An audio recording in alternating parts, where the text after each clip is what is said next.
Case 200 pezas de arte sacro foron recuperadas pola Garda Civil no marco da Operación 500 Templo Sagrado, desenvolvida en Pontevedra e Ourense. Pues nos ha permitido recuperar diversos elementos materiales que desde luego forman parte de nuestro patrimonio histórico. También ha permitido no solo recuperar estas obras, sino detener la actividad de un grupo que presuntamente ha participado en 18 robos con fuerza en diversas iglesias, pazos y viviendas de las provincias de Ourense y Pontevedra, sin descartar, como decía, la posibilidad de que se hubieran también producido más robos en otros puntos en el norte de Portugal. Entre as pezas localizadas hai 117 obras de arte sacro dos séculos XVI a XVIII, 21 ornamentos litúrxicos e efectos eucarísticos e 3 libros misais do século XVII. O valor de moitas delas é difícil de calcular. Destaca unha imaxe da Virxe do XVII valorada en 30.000 euros. Ahora toca también seguir trabajando en conocer perfectamente el material incautado. Para ello, 2 peritos del área de patrimonio histórico de la Xunta de Galicia y 2 sacerdotes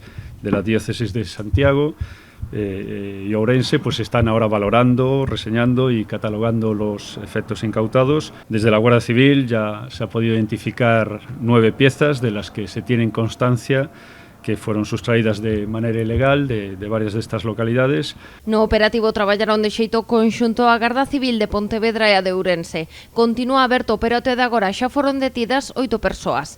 Delas, 2 foron enviadas a prisión sen fianza, mentres que unha terceira poderá evitar o cárcere tralo pago de 20.000 euros de fianza. No se trata de una banda que iban a robar un artículo en concreto por encargo, sino que era un robo, digamos, continuo en el tiempo, era una organización dedicada a este tipo de robos, para luego introducir esas piezas en el mercado para su venta, de coleccionistas particulares y también a través de establecimientos abiertos al público. 6 dos 8 detidos son galegos, de Pontevedra, Poio, Carballiño, Masí de Punxín e Ourense. Os outros 2 son portugueses, pero veciños de Ourense e Pontevedra. Teñen entre 18 e 67 anos e atribúenselles varios delitos. Roubo con forza, receptación, danos ao patrimonio histórico español, pertenza a grupo criminal, tenza ilícita de armas e contra a seguridade viaria.